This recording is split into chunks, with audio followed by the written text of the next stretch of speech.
Bonjour à tous, bienvenue sur ma chaîne et ravie de vous retrouver pour aborder le sujet de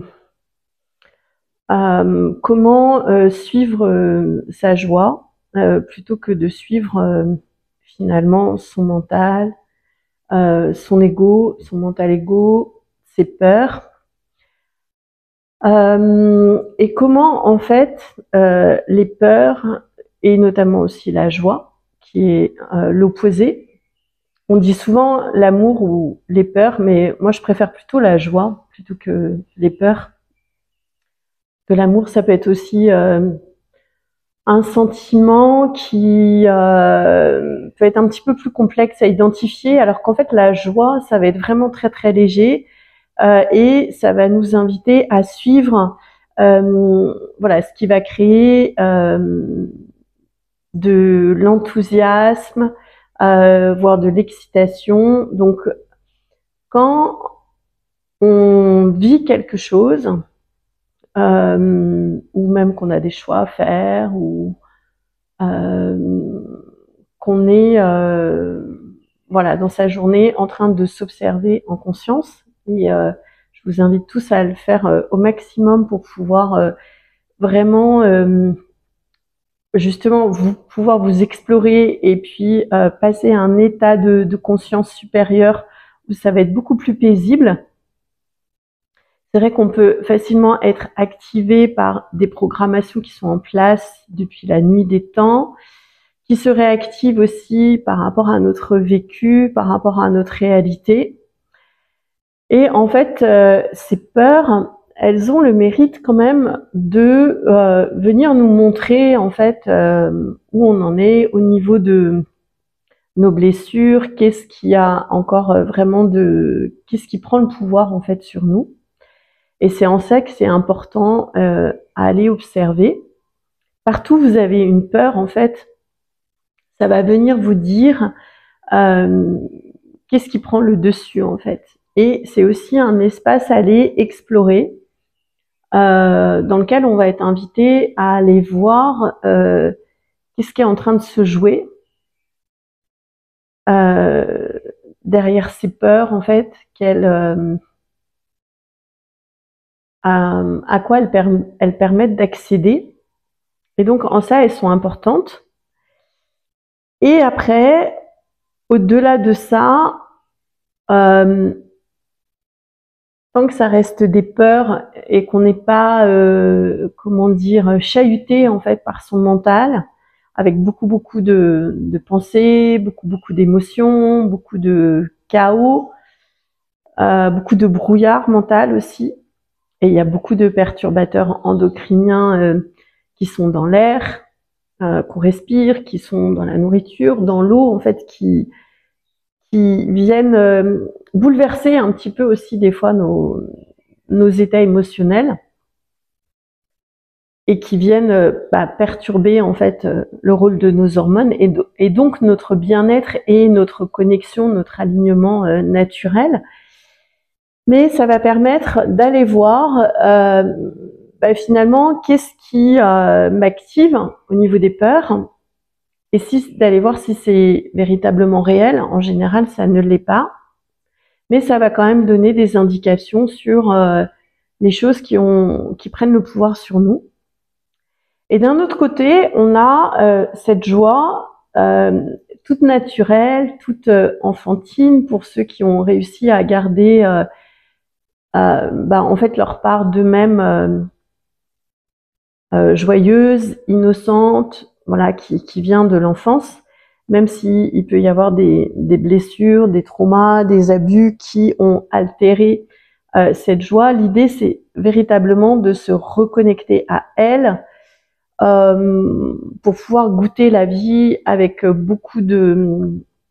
avec un regard toujours nouveau, avec un regard comme cette faculté en fait qu'ont les enfants de après un petit échec ou après un truc qui leur plaît pas, de reprendre une autre activité, de passer vite à autre chose. Voilà, il y a ce regard aussi enfantin, cette joie enfantine qui, lorsqu'elle est activée, en fait, va nous permettre de relativiser aussi et de pas s'emmurer, de pas venir au niveau des peurs, de pas venir les cristalliser en fait trop dans la matière. Bon, une peur, c'est une émotion comme une autre qui va passer. Et là, le fait de se reconnecter à sa joie, ça va nous permettre de nous guider en fait sur quel est finalement. C'est vraiment l'idée, c'est d'aller paramétrer son GPS intérieur sur la joie, au-delà en fait des peurs qui peuvent être traversantes, bouleversantes, impactantes, et de garder le focus sur sa joie. Et ce qu'elle va venir nous permettre d'expérimenter, de vivre comme nouvelles activités, comme nouvelles approches, comme nouvel état d'être en fait.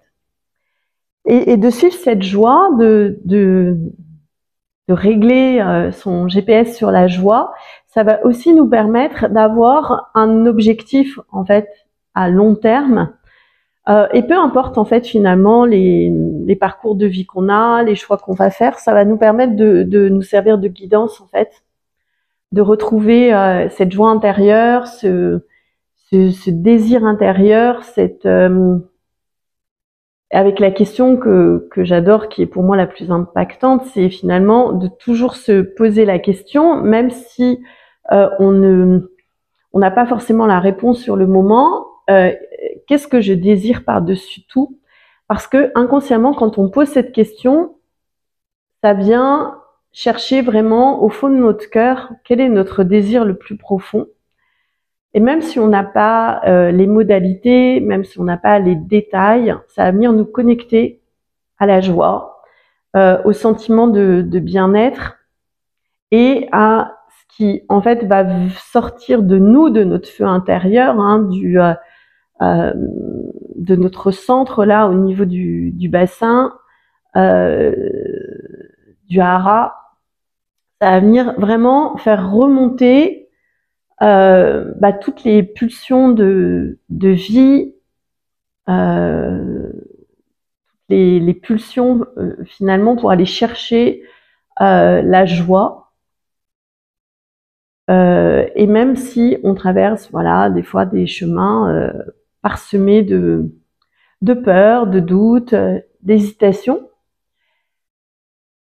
Et bien sûr, ça va venir nous indiquer aussi, par rapport à notre corps, quand on est en joie, ça va nous donner les éléments pour savoir aussi quand est-ce qu'on est correctement aligné et on s'est repositionné sur la vibration de la joie. Alors la joie, c'est pas forcément l'euphorie, le déni, c'est vraiment une joie profonde qui fait que le matin, peu importe ce qu'on a à faire, même si on ne sait pas exactement même ce qu'on va faire, par quoi on va commencer, qui nous donne en fait cette impulsion déjà de réveil, cet élan. Et je vous invite à demander justement, si vous vous sentez très peu connecté à votre joie, qu'elle soit réactivée, qu'elle se réactive, demandez-le. Il y a aussi beaucoup de techniques, notamment le massage des 5 continents que je propose, mais aussi d'autres techniques de soins énergétiques qui permettent en fait, après la libération de certaines mémoires cellulaires, qui vont donner plus de place en fait pour que la joie puisse vraiment éclore, s'expanser et puis se diffuser en fait dans toutes les cellules de notre corps et venir nous nourrir. Parce que la joie va finalement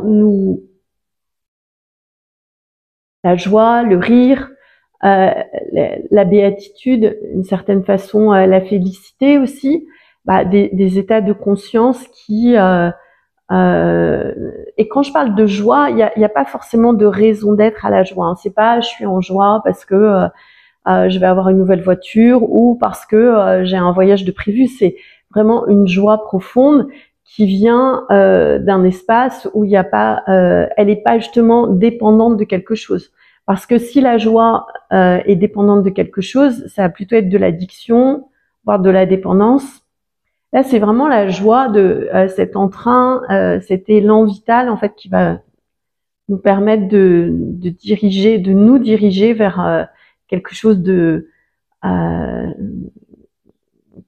puissant, quelque chose de vibrant, quelque chose qui va nous emmener en fait à des états d'être beaucoup plus calmes, beaucoup plus sereins, beaucoup plus paisibles. Voilà, donc c'était l'invitation que j'avais envie de vous faire de malgré les peurs qui peuvent être présentes, de continuer à suivre la joie. Si vous la sentez pas encore, ou si vous la sentez balbutiante, qu'elle n'est pas encore bien enracinée, bien établie, bah, éventuellement de passer par des techniques, soit de soins énergétiques, soit de massage, soit des fois ça peut être aussi un accompagnement pour faire sortir des gros nœuds énergétiques, et ça va être quantique dans le fait que ça peut se faire assez rapidement, pour venir au final retoucher, réexpérimenter, renouer avec la joie profonde de l'être, la joie originelle, parce que au-delà de cette matrice, moi en tout cas c'est ma conviction, nous sommes des êtres de joie pure, sans raison, sans explication, et cette joie donc doit être à un moment visible, elle doit émaner en fait de qui on est, et c'est tout un travail, vu qu'on a beaucoup de programmation, de perturbateurs, de choses, de croyances, de programmes en fait limitants qui s'activent et qui sont activés constamment et systématiquement par la matrice. C'est compliqué des fois d'aller se reconnecter à cette joie, mais elle est là.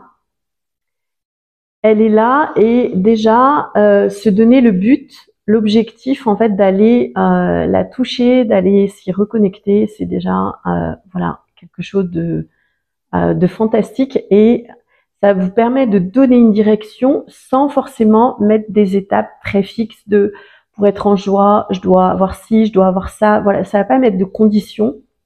Ça va être vraiment plus un état d'être qu'on va aller chercher, dont on va se nourrir en fait, et qui ne repose sur rien d'absolu, sur rien de relatif, sur rien en particulier en fait, juste un état d'être, de se reconnecter à sa joie profonde, à sa joie originelle.